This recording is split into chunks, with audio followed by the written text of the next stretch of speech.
Good morning and welcome to another edition of COVID Calls. Today we're going to be discussing the transport sector. We have a number of interesting guests as usual, including the Minister of Transport himself, Ian Borg. We also have Matthew Bezzina from eCabs and James Gabaretta from Nextbike's Bikeability program. We'll be talking a bit about that as well. We'll start with the Minister. Today's session will be conducted mostly in Maltese, just for you to know, and we'll do a roundup in English, and also follow lovinmalta.com for more information about this program. So I'll just bring on the Minister now. Ministru, bonġu, kif inti? Bonġu, Chris. Okay. Solvejtu traffiku, il-problema ta' traffiku malajr, inti bil-Covid u xejn. Il-problema ta' traffiku nsolvu fl-imkien. Meta kulħadd qatt id-dar ma kienx hawn traffiku, ovvjament. Ekku. Mela, irrid nibda billi nsaqsik l-ewwel nett il-Covid kif qed jaffettwa s-settur tat-trasport. Naħseb illi iktar minn qatt qabel, in-nies qed japprezzaw kemm it-trasport huwa importanti. Għaliex waqt illi kulħadd sema l-avviżi min-naħa tal-direttorati tas-saħħa, fl-istess ħin ċertu affarijiet essenzjali kellhom bżonn jibqgħu għaddejjin. U ħafna drabi biex dawn baqgħu għaddejjin kellhom bżonn il-mezz ta' trasport. Ġifieri meta aħna bqajna mmorru nixtru l-ikel jew il-mediċini, dak ifisser li dak li kellu l-mediċini aktar ġew minn x'imkien madwar id-dinja jew l-Ewropa, ikollok xi xufier Malti illi qiegħed jgħix litteralment bħalissa ġewwa l-Italja, jitlaq il-merkanzija mal-vapur, nies qed jaħdmu fuq il-vapuri u nies qed jaħdmu x-xatt ta' Malta jew il-Grand Harbour jew il-Freeport. Imbagħad nies oħra li jqasmu dak il-prodott madwar il-pajjiż. Fl-istess ħin kellha wkoll il-mediċini u l-equipment mediku, illi wkoll dawn jinġarru permezz ta' trasport. Hemmhekk użajna wkoll l-avjazzjoni, l-ajru. Imma it-trasport fuq il-baħar baqa' essenzjali wkoll. Jiġifieri public transport fejn is-soltu iġorru madwar 150,000 passiġġier fil-ġurnata, matul COVID kienu din iġorru 47,000, jiġifieri minn 150,000 għal 47,000. Illum kont nitkellem ma' tmexxija tal-operatur tal-linja ma' Mr. Konrad Pule u qalli li diġà bdew jaraw bidla anke minħabba l-miżuri li tieħdu Friday. Jiġifieri il-bira llum telgħu minn 47 għal 52,000, ġifieri diġà kien hemm żieda ta' 5,000 illi qed jerġgħu jibdew jiċċaqalqu minn post tal ieħor. Sa dawn ħafna minnhom li jmorru għax-xogħol jew sptarijiet jew essential service oħra. Qed tagħtihom xi iktar sussidji ġifieri bħalissa biex tgħinhom naqra l-kumpanija tal-linja jew hemm bżonn għalissa? Le, u nirringrazzjahom tax-xogħol li baqgħu jagħmlu, mhux biss li tmexxija ma fuq kollox anke l-ħaddiema illi kellhom jgħaddu minn żminijiet diffiċli. Ħafna nies kienu qed jgħidu għax ma twaqqfux is-servizz ta' trasport. Meta twaqqaf it-trasport kif kont qed ngħidlek fl-introduzzjoni, literalment twaqqaf kollox għaliex in-nies illi m'għandhomx mezz ta' trasport tagħhom ma jkunux jistgħu jibqgħu jagħtu s-servizzi li jkunu qed jagħtu. Imma ħadna numru ta' miżuri. Għalli wkoll informat ukoll li n-nies qed tikkoopera issa fuq il-maskri u kien hemm ftit diffikultà bħal kull ħaġa oħra. Imma jidher li issa n-nies qiegħda tikkoopera iżjed u kulħadd qiegħed ikun attrezzat. Bħala xogħol ta' infrastruttura, ix-xogħol baqa' għaddej u x'hekk u forsi għaddej iktar malajr bin-nuqqas ta' traffiku? Ħadna ftit l-opportunità, pereżempju jekk hux Marsa u Santa Lucia. Marsa Junction u Santa Lucia Tunnels, meta rajna li traffic flow kienet ħafna inqas minn dik tas-soltu, ċertu diversions illi f'ċirkustanzi normali ma stajniex nagħmluhom, għamilnihom sabiex naraw li x-xogħol jitħaffef iżjed. U naħseb illi ir-riżultat ser ikun jistgħu jaraw in-nies meta jirritornaw għaliex dawn il-proġetti qegħdin ahead of schedule u se jkunu proġetti li jbidlu l-ħajja tan-nies, mhux dawk biss ma anke Central Link Project u anke toroq żgħar illi ma jkunux fil-headlines għaliex ikunu jgħixu fihom 30-40 familja. Imma għal dawk il-familji li jgħixu f'dik it-triq tkun tagħmel differenza kollha f'ħajjithom. U dawn it-toroq ukoll raw ritmu aħjar għaliex ovvjament kien hemm inqas interference u inkonvenjenza. Kellna sfida fuq il-rimi tal-iskart imma fi żmien 4-5 ijiem dik ġiet indirizzata u allura overall għamilna iżjed xogħol milli inqas. Ġifieri jiena kontent bix-xogħol li għamlet Infrastructure Malta.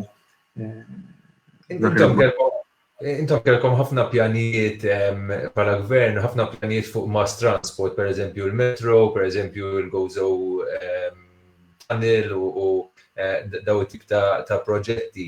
Qed tibża issa li bil-awareness fuq il-viruses u l-COVID u l-nuqqas ta' trasport forsi anki iżida fil-remote working u affarijiet hekk, daw il-proġetti ikunu inqas fil-bżonn fis-sens taraw li forsi ma tinvestux daqshekk daw it-tip ta' proġetti jew xorta biħsibkom dawn l-istess proġetti.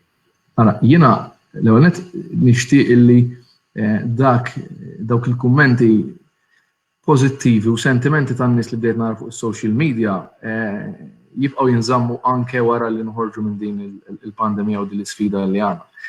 Ġifieri n-nies tixtieq inqas karozzi, tixtieq iktar spazju miftuħa, tixtieq tgawdi l-pjazza it-toroq u fil-fatt nista' ngħidlek nista' nħabbar anke waqt din it-telefonata miegħek illi flimkien mal-Assoċjazzjoni tal-Kunsilli Lokali, namely Mr. Mario Favo, l-President, din il-ġimgħa ktibna l-istintki kollha sabiex il-Kunsilli Lokali jiġu l-qudiem b'idejat b'lista ta' toroq jew pjazzett jew promenades illi jixtiequ jagħlqu f'ħinijiet tal-ġurnata jew ġranet. U dan sabiex inkunu qegħdin iktar ingawdu l-ambjent urban ukoll. L-inizjattiva ovvjament illi qed nieħdu bħala Ministeru tat-Trasport tagħti inċentivi għaliex imbagħad qed naraw kif inseħħu permezz ta' siġar jew landscaping u inizjattivi oħra il-postijiet fejn jintgħażlu mill-kunsilli lokali, imma l-ispazji joffru wkoll anke possibilità l-artisti, mużiċisti illi meta jgħaddi dan kollu ikunu għaċċana li jerġgħu lura man-nies. L-isfida imma ser tibqa' hemm, jiġifieri ma naħsbux li mhux se jkollna sfidi bħalma konna qed nesperjenzaw sa xahrejn ilu fit-toroq tagħna. U l-proġetti allura għadhom fuq l-aġenda tal-gvern. Jiena ngħid issa mhux biss biex itejbu l-effiċenza fis-servizz ta' trasport imma anke mill-aspett ekonomiku. Jiġifieri aħna konna qed ngħidu isma' l-ekonomija kibret minkejja l-infrastruttura illi kellna, mhux minħabba l-infrastruttura li kellna. Imma konna wasalna f'punt fejn l-infrastruttura rridu upgradejaw. Jekk irridu nkomplu nattaraw turisti ta' kwalità, ċertu niċċeċ ekonomiċi, jekkux IT, jekkux AI, jekkux financial services, ġifieri, u anke għal poplu Malti li beda jħoss li l-pajjiż kellu bżonn upgrade. Issa naħseb illi ħajkun hemm il-ħtieġa ta' proġetti infrastrutturali wkoll biex joħolqu l-ġid u biex in-nies jaħdmu f'dan is-settur. Jiġifieri jiena nemmen illi ħafna Maltin ma kienux iħarsu lejn l-infrastruttura tal-kostruzzjoni tat-toroq u proġetti kapitali għaliex kienu qegħdin ifittxu xogħlijiet oħrajn. Jista' jkun illi fi żminijiet ta' sfida n-nies tara illi dawn huma xogħlijiet għalihom ukoll. U allura in terms of economic recovery u job creation, l-infrastruttura u l-proġetti kapitali tal-gvern ser ikunu iktar importanti anzi ngħidlek. Ġifieri mhux se jkun hemm iktar pressures fuq il-finanzi tagħna u allura jkun iktar impossibbli biex tagħmlu daw il-proġetti. Qed tara li daw il-proġetti jżidu l-flus tal-gvern mhux inaqsu. Għax hemm dak l-aspett ukoll li ħankunu qed nagħmlu ħafna Hemm dak l-aspett ukoll, jiġifieri għandek raġun, imma jiena nemmen illi ovvjament hija deċiżjoni tal-gvern sħiħ mhux ta' ministru waħdu, imma bla dubju jiena nemmen illi kif jiġri dejjem wara dawn it-tip ta' sfidi. Il-gvernijiet huma wkoll ikollhom bżonn joħolqu xogħlijiet jekk wieħed jieħu fi-2008 wara recession.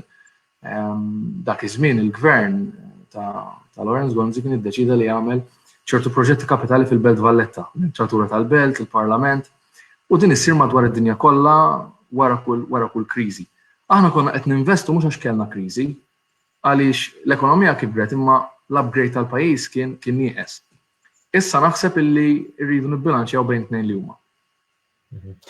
U qed tieħdu l-opportunità x'aħna pereżempju meta kien hemm fil-passat Car Free Day u xi ħaġa hekk ħadd ma kien jobdihom dawn l-affarijiet. Illum naraw l-effett fuq l-ambjent meta aħna ma nużawx daqshekk karozzi u affarijiet bħal remote working kif qedna fil-bidu. Hemm pajjiżi fej qed jieħdu l-opportunità biex vera jagħmlu limitu ta' numru ta' karozzi li jistgħu jkunu f'ċertu postijiet, etc. Inti tara li fil-futur, it-trasport tal-futur jista' jkun hemm xi tibdiliet kbar fl-approach tagħna, fl-approach tal-gvern pereżempju? Ara, jiena naħseb li l-inizjattiva li għadni kif semmejtlek ser tkun qed tagħmel differenza u jien qed nara bidla fil-ħsieb, ġifieri jekk huma is-sindki jew jekk huma n-nies anke tan-negozju fejn qabel kienu jgħidulek isma' it-triq tagħmellix restrictions fuq il-karozzi għaliex jekk il-karozzi ma jaslux saħdejn il-ħanut tiegħi, saħdejn il-kafetterija tiegħi, ikolli problema ta' business. Naħseb illi l-isfida u d-dinja qiegħda tinbidel b'tali mod illi n-nies issa jridu illi jkun hemm iżjed spazji l-ewwel nett għaliex fil-bidu naħseb li xorta ser tibqa' dik id-daqsxejn ta' biża'. Jiġifieri n-nies ma jridux imorru mal-ewwel f'postijiet iffullati. U allura dik ser tkun qiegħda tgħin anke minn dak l-aspett. Minnaħa l-oħra naħseb illi iva hemm iżjed kuxjenza li ċertu spazji nħalluhom għan-nies. Il-proġetti tagħna u l-inizjattivi tagħna ħafna minnhom ma jħarsux fiċ-ċentri tal-lokalità, imma qegħdin jindirizzaw bottlenecks bejn reġjuni tal-pajjiż jew bejn il-lokalitajiet. Ġifieri dawk huma bżonn jużi. Nista' ngħid illi l-istudji tal-mass transport issa verament waslu sabiex jgħaddu għall-attenzjoni ta' sħabi fil-gvern u minn hemmhekk immorru għal konsultazzjoni mal-pubbliku.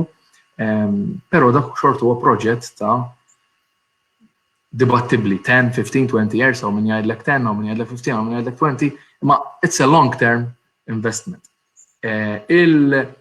Jiena ngħid is-soluzzjoni hija wkoll mezzi alternattivi ta' trasport. Jekk pereżempju nieħdu il-ferries huma mod ta' kif żidna n-nies illi jużaw mod illi ma joħloqx congestion u tnaqqas in-nies minn fuq il-public transport illi kien diġà iffullat jew minn permezz tal-karozzi privati jew mezzi alternattivi. Ġifieri dik hija waħda li rridu nżidu l-connections, speċjalment fuq in-nord tal-pajjiż. Għaliex il-ferries qegħdin biss jew bejn Kottonera, Valletta u Sliema u allura rridu mmorru f'iżjed postijiet. Però inizjattivi oħrajn huma naħseb jien bħalma esperjenzaw nies dal-aħħar, jiġifieri n-nies qed jieħdu gost illi id-deliveries isirulhom b'mod effiċjenti, ma jkollhomx għalfejn joħorġu bil-karozza għal kull ħaġa li jridu jagħmlu, jiġifieri n-nies qegħdin jibdew tajjeb. U allura naħseb illi dak se jkun qed jgħid. Irridu naraw kif ninċentivaw. Jiena naf illi il-car sharing, il-kumpaniji li hawn u naħseb illi ħajkun hemm anke diskussjoni waqt il-programm tiegħek illum ukoll fuq hekk. Dawna mhux biżżiedu il-commuters imma jdu nkomplu inċentivawhom u niżguraw li jkun hemm fair level playing field bejnietom ukoll. U fil-fatt irid ngħaddi għall-oħrajn ukoll għal Matthew għal James, imma waqt li intellahom hawnhekk irid nistaqsik mod personali wkoll kif qed taffettwa għalek ħajtek il-COVID qed jirnexxielek taħdem iktar mid-dar jew fl-eliqi rajna r-ritratt tiegħek mar-viral ukoll tal-kisra ħobb, x'tgħidilna ftit fuqha? Imma din hija l-ħajja tiegħi, jiena nħossni ffortunat illi twelidt għext u nixtieq nibqa' ngħix f'raħal bħal ħaddingli u Rabat, jiġifieri forsi jekk għal ħafna nies jiena ngħid sfortunatament din hija xi ħaġa kbira li tmur fil-kampanja. Aħna għandna daqsxejn ta' fortuna illi ngħixu ta' kuljum. Jiġifieri fuq livell personali qed inkun naħseb iktar produttiv imma iddejjaqni li ma tistax tiltaqa' man-nies. Jiġifieri naħseb li productivity żdiedet imma dik li tajjeb li toqgħod id-dar mal-familja, imma dik li ma tistax tmur mal-familja tieħu kafè jew tieħu pizza u dik għaddejjaqni. Allura hemm l-aspett pożittivi u negattivi. Imma kisra ħobs nizlet tajjeb, kienet vera tajba jiġifieri. U ġużu li għamel ġbejniet vera ħapjaċi. Għalli li ħuħ mill-Awstralja rnexxielu jisma' b'din il-Facebook post u vera kien kuntent. Jagħmluhom vera tajbin, nsellimlu. U dak il-raj li jkun għaddej minn fuq l-irdumi ta' ħaddingli. U nara ħafna nies jieħdulu ritratti u jitfgħu Instagram huma xeni li sfortunatament Malta ma tantx għadna naraw. U rrid nsaqsik iktar tard ukoll dwar l-iskemi li ndejtu xi żmien ilu wkoll dwar karozzi iktar indafa u affarijiet hekk. Ma ħanibda Matthew from eCabs. Matthew, thank you for being on the call with us as well. First of all, how has your business been affected by this? We've seen the public transport has reduced by about 2/3 according to the minister. What about cabs? Has that also affected your? Has that been? Have you seen such a reduction as well? Naturally, at the moment, moving around is being highly discouraged. So, naturally, severely impacted when it comes to work-related trips, business trips during the week, entertainment, tourism, which is a complete standstill. Obviously, we are experiencing the proverbial swan. At this stage as a company, our primary focus has now shifted to the long-term strategy of the company, whilst in the meantime, and very importantly, implementing initiatives that are aiding the community in a time when the community spirit at this stage should be the main theme of the country. So like one of the things that we've seen is your business even pivoting into grocery deliveries, right? How has that, was that a business decision that you took during the COVID time, or was it something you were planning to do? Is it a way of channeling the resources that are reduced from the cab service? As an organization, we employ in excess of 550 employees. And if you recall well, 2 years ago, Lovin Malta ran a feature about eCabs assisting courier companies during the Christmas period. The same happened last Christmas, and the ball, in effect, hasn't stopped rolling since. Really.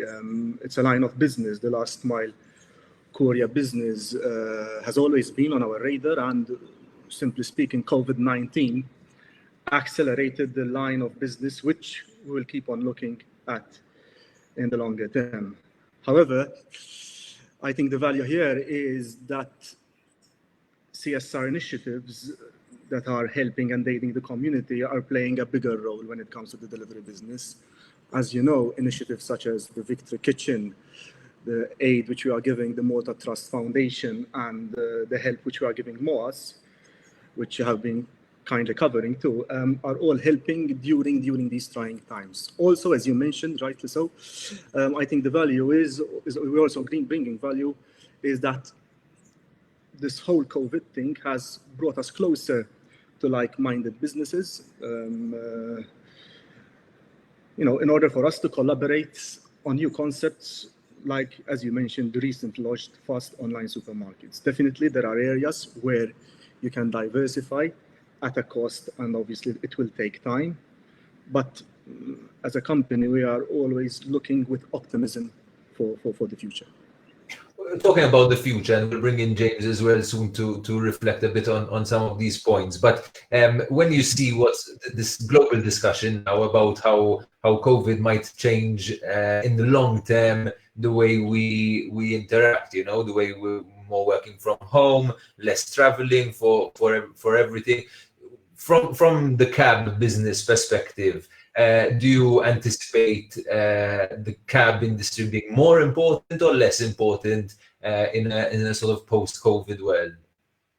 Rather than the cab industry, let's refer to it as the mobility industry. And definitely the mobility industry will be catapulted into the future within the next 5 years, due to global tech players being propped up by the general global shift in the use of technology. When I mention global players, I'm referring to the likes of Google, Facebook, Amazon, Microsoft. These companies, during these periods, their activity has increased. So their subsidiaries, their own research and development departments, ultimately projects which had a 10, 15, 20-year lifespan, to a certain extent, they are going to be reduced to 5 years.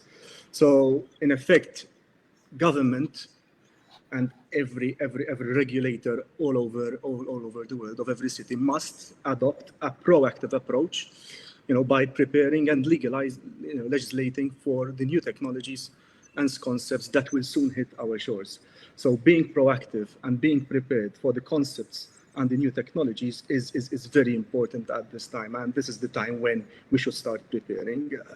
My plea is that we learn from this eye-opening experience and avoid the mistakes of the past, where unfortunately sometimes an ultra-reactive approach was adopted when dealing with new technologies. When it comes to my industry, the cab ride-hailing platform industry, a reform that has been in the pipeline for years has still not seen the light of day.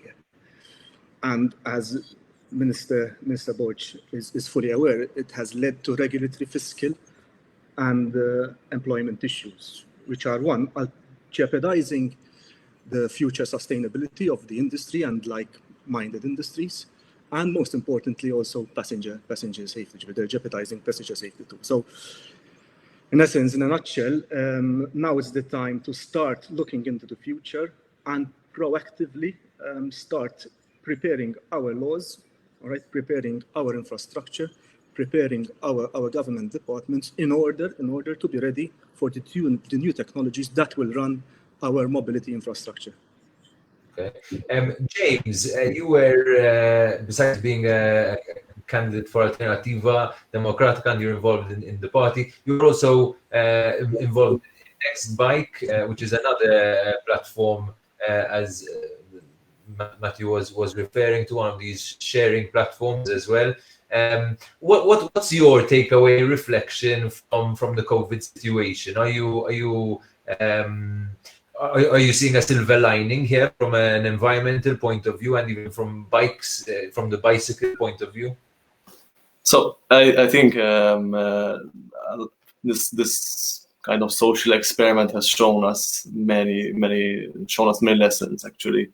First of all is that our need for traveling can be reduced and that we can very easily adapt to these kind of changes, which brings me to the point I want to make most throughout this call probably is that infrastructure upgrades are needed. That's a granted. However, as the minister correctly said, which I agree with a lot, is the mentality change. The mentality change which this situation has brought along with it is much more powerful than any infrastructural upgrade can bring about. The benefits that we've seen towards the improvements in air quality are not to be compared to any widening of roads and reducing the need to accelerate and decelerate. The benefits of less people having attacks is obviously linked to reduced transport, which is the major source of particulate matter, which obviously has the greatest effects on our respiratory system. And all these kinds of environmental health benefits which we've experienced, obviously with all respect towards the risks that the whole pandemic brought about.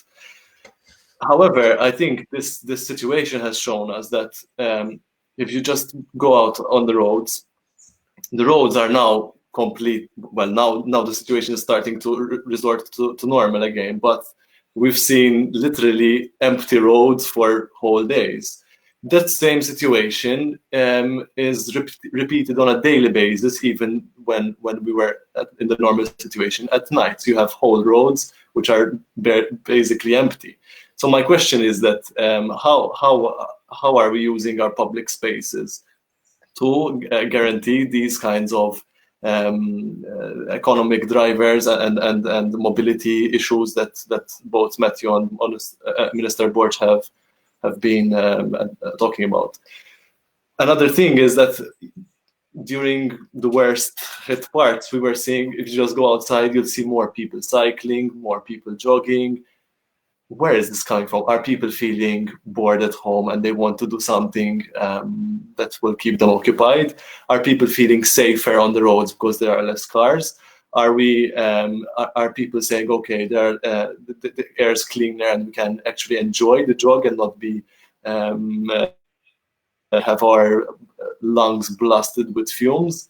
So I think there are a lot of lessons to reflect on, and I'm very, very, very happy that the minister actually has reflected on these himself, and I thank him for actually taking the time to reflect on the things that we've been talking about for years and years, that people actually want public spaces to be returned to people, that people want safe passageways to use their squares, their town open spaces, and so on.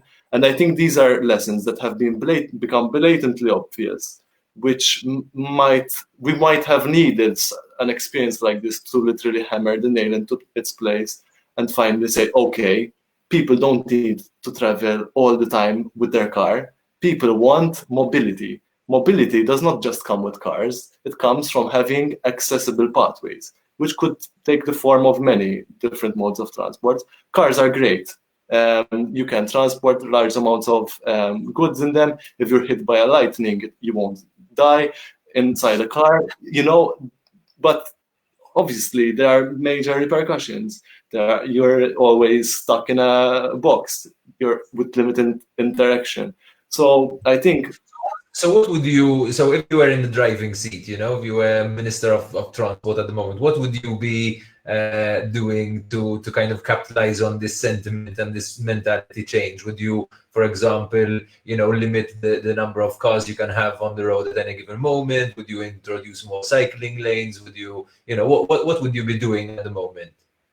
I think the government is looking into this already, and I'm a bit more patient than probably some of my colleagues who are always demanding demand.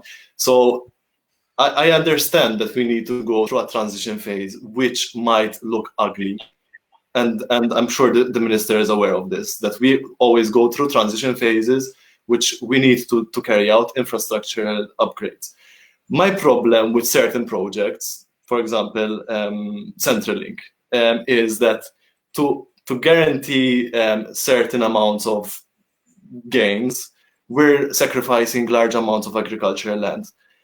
And at the same time, correct me if I'm wrong, there's for example, limited attention being paid to stormwater infrastructure, which Malta is, I think the major source of water that we have probably comes from our roads with the runoff, and that's all not harvested and so on and so forth. And at the same time, we're sacrificing agricultural land, which is one of the biggest sponges for that water. So what I would really do is put a highlight on sustainability and green in infrastructure. Grey infrastructure is great, but we really need to focus on sustainability.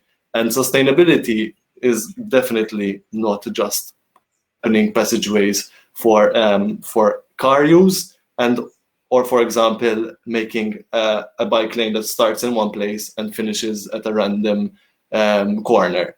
Okay, so connectivity is also very important. And I'm sure that in the future, this will become much more obvious. It will become much more important. Climate change is an issue. We are seeing that as time goes by, we need to focus our efforts much more on adapting and preventing climate change. And the solutions are there. They've been there. They're basic.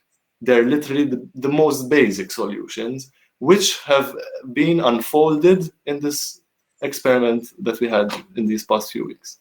Okay, thank you for that. I think it's very interesting to see the change that the public has had. You mentioned people are walking more, cycling more, running more. Obviously, the gyms are closed, and maybe that's part of the reason. But also maybe they're realizing that this might be a more pleasurable type of form of exercise, especially when there are fewer cars on the road. So Minister, I'd like to ask you about how. First of all, what you make of these reflections by Matthew and James, and also maybe talk about the initiatives that you're proposing, even when it comes to electric cars and clean cars on the road. I believe there was a scheme launched a few weeks ago, right? Eva, thank you, Chris. Bażikament, dak il qal Matthew rigward li nirregolaw jew nilleġislaw konna legal framework tajjeb sabiex sistemi li ma jħallukx dipendenti fuq il-karozza tiegħek li inti tixtri karozza biex tużaħħa satejn tlieta f'ġurnata imma allura tuża mezzi ta' trasport li qegħdin jixxerjaw sharing economy. Kif jafu bdejna proċess is-sena l-oħra, kellna nispiċċaw ħafna iżjed kmieni huwa evidenti li eventwalment kien hemm bidla fit-tmexxija tal-kabinett u anke imbagħad COVID, però nista' nserraħ ras mhux Matthew għaliex Matthew naf li jaġġorna ruħu, imma n-nies l-oħra fis-settur jew in-nies illi interessahom dan is-suġġett illi anzi ħadna ċans konna iktar aggressivi fil-leġislazzjoni u din ġiet preżentata lili xi 3 ijiem ilu Monday biex issa nitla' niddiskutiha kabinett ma' sħabi u parlament sabiex niżguraw li t-teknoloġija u l-economy sharing tkun sfruttata bl-aktar mod possibbli. Dak ifisser li n-nies iħossu inqas bżonn li jkollhom il-karozza tagħhom imma jistgħu jużaw. Jekk iridu karozza, għax forsi jridu jiġifieri forsi mhux kulħadd imbagħad jaqbel ma' James illi forsi jridu xorta jitraveljaw f'karozza ma m'għandhomx għalfejn ikollhom il-karozza tagħhom. U dak xorta jkun qed jgħin ħafna mill-konġestjoni tat-traffiku, ħafna mill-karozzi fuq it-toroq nemmen illi huwa parking hunting speċjalment f'lokalitajiet li huwa busy. Jiġifieri meta inti mort b'service ġejt droppjat qudiem id-destination tiegħek u inti daqshekk ma nkwetajt xejn iktar. Inti qed tgħin indirettament jew aħjar naħseb indirettament. Rigward il-kummenti ta' James naqbel ukoll ma li qal fuq inqas rajn inqas karozzi fit-toroq, rajn inqas ovvjament nies. Jiena tkellimt il-ġimgħa oħra fil-Parlament bħallum ġimgħa kellna session fuq l-e-scooters, il-regularization tal-e-scooters segment, tal-micromobility. U jiena hemmhekk għamilt sfida lil sħabi naħa tal-oppożizzjoni kemm il-Partit Nazzjonalista u kemm il-PD rigward il-Belt Valletta. Minn x'imkien trid tibda. Jiġifieri jiena kelli xorta nidħol il-belt. U minnaħa tajt kemm sabiħa l-belt mingħajr karozzi, minnaħa jiddispjaċik li tara il-belt mingħajr nies. Però żgur illi rridu nieħdu l-opportunità u nibdew niddiskutu ma' shop owners fuq id-deliveries. Ġifieri jiena hawnhekk naħseb illi dak li qed nagħmlu bin-nies servizzi li għandna madwar il-pajjiż, wasal iż-żmien nibdew nagħmluh fuq il-services u l-products. Qed nirreferi għal dak li ħafna jsejħulu urban freight. Bażikament inti jekk inti tbieħ fl-ixkun tal-ilma ħalli ma nagħmilx reklami, m'għandekx għalfejn jidħlu numru ta' trakkiet differenti li jbieħu ilma differenti u skont il-ħwienet li jkunu qed jornaw dak l-ilma. Jiġifieri irridu nkunu iktar smart. L-isfida ġeneralment mhijiex ta' distributors jew suppliers. L-isfida hija iktar challenging fuq ir-receiving end. Jiġifieri jekk jien għandi ħanut u xi ħadd jgħid li isma' nista' nagħmellek id-delivery fit-tlieta ta' filgħodu ħalli id-drivers ikunu iżjed effiċenti flok jagħmlu 10 deliveries jagħmlu 20 u flok jagħmluhom f'6 sigħat jagħmluhom fi 3 sigħat u inti meta diħel bil-karozza mhux ħassib il-congestion għax m'hemmx trakkijiet jew delivery vans għaddejn. Tad-delivery van u s-supplier jgħidulek iva, irridu. Imma mhux kulħadd kuntent ovvjament u nifhimha u hija challenge u rridu naraw kif nindirizzawha li jmur jiftaħlek il-ħanut fit-tlieta ta' filgħodu. Imma jeżistu sistemi fejn m'għandux għalfejn jiftaħ fit-tlieta ta' filgħodu u xorta jara li jaslu l-prodotti u s-servizzi. Naħseb dik tkun tagħmel differenza kbira wkoll għax intom ikolkom inqas videos illi joħolqu interess fuq social media, mbagħad għaliex rajna karozzi jeħlu, nies joffendu xulxin, jiġifieri imma naħseb illi dak it-tip ta' kaos kulħadd jixtieq li ma jerġax jiġi lura. Aħna rridu illi n-nies terġa' tibda toħroġ imma nikkontrollaw u nimmaneġġjaw aħjar il-chaos illi kien jinħoloq speċjalment pereżempju fil-Belt Valletta. Is-Central Link ma nafx għalxiex, Chris, jiġifieri hemm numru ta' nies li weġġaħhom ħafna tal-proġett. Forsi għax ilu 60 sena jiġi diskuss il-Prim Ministru Borg Olivier kien ħareġ bih in the 60s. Forsi ħabba ġarru fil-pajjiż ukoll fis-sens li jiena ma niftakarx Ministri tat-Trasport illi ħawlu siġar. Aħna ħawilna 12,000 siġra. Stajna l-istatistika fejn tħawlu sal-bieraħ stess, il-rendi 110 siġar, bħalissa rajtom qed jagħmluhom naħa ta' ħażebbuċ, ġifieri. Ovvjament, jekk jinqgħu 5 siġriet jagħmlu iżjed storbju mill-100 li jkunu tħawlu u nifhimha u għandhom raġun u jien preferibilment ma jinqalgħu xejn.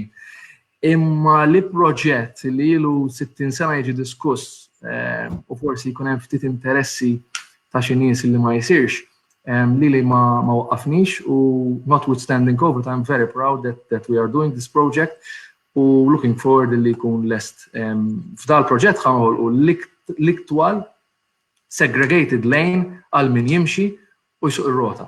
Immaġina. Fuq hekk u fis-sensi daw il-lanes, cycle lanes, pedestrian lanes, affarijiet hekk. X'intom tagħmlu madwar Malta, forsi mhux biss is-Central Link, semmejt is-Central Link issa, imma x'intom tagħmlu biex tgħinu dan it-tip ta' jekk hux infrastruttura, pereżempju s-sibt jiena ħabbart illi il-bypass l-antik ta' Ħażabbar u Tilajn se jkunu qed nagħmlu bħalma minna triq ta' Chowsley, ġifieri segregated lanes biex ikun hemm link fejn wieħed jista' jivvjaġġa bil-rota, bil-mixi, jew b'micromobility vehicles oħra. Dak qed insemmih proġett ta' 30 ilu u proġett li ħajkun lesta l-aħħar tas-sena.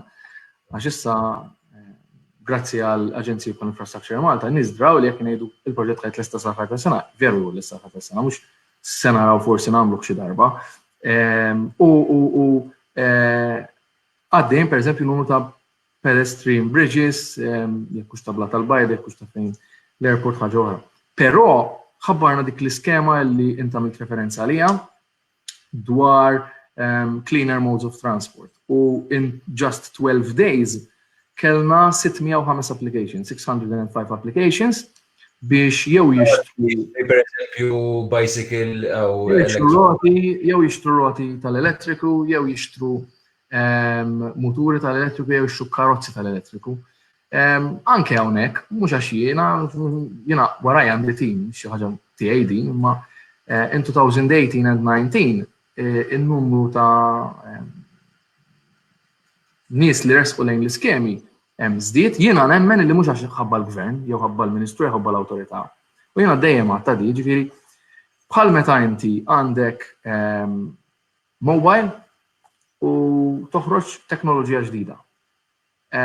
Inti jista' jkun li inti tkun wieħed minn dawk illi tikkjuja fl-4 ta' filgħodu jew forsi ssifer u tmur Oxford Street fit-3 ta' filgħodu tikkampja biex tixtri l-ewwel mobile ta' dik it-teknoloġija. U kellna nies illi 5 snin ilu, 6 snin ilu, 7 snin ilu xtraw karozza tal-elettriku. Ma mbagħad ikollok nies illi jistennew illi dak il-prodott jiġi fl-optimum battery tiegħu, fl-optimum design tiegħu u fl-optimum price as well. U naħseb ħafna, allura di mhux kwistjoni ta' gvernijiet madwar id-dinja biss.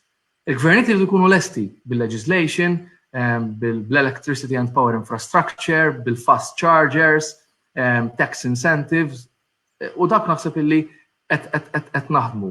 Ma jfissirx li wasalna, anzi għadna sfidi kbar, u dimna imma hemmhekk mixin.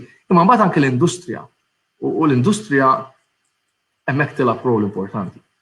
Okay.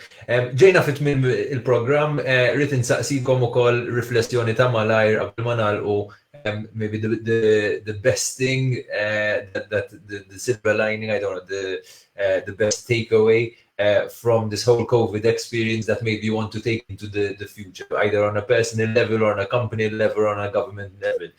Nibdew bik, Matthew. Naħseb l-iktar ħaġa sabiħa kien li l-fatt li għamil 10 snin naħdem f'industrija li tippikja meta s-soċjetà tieħu pjaċir, fl-aħħar issibtijiet u l-ħdud u li qed tinqatta' mal-sħabi u mal-familja. Ġalt sirt napprezza l-ħajja ħafna iktar milli kont napprezzaha qabel. James?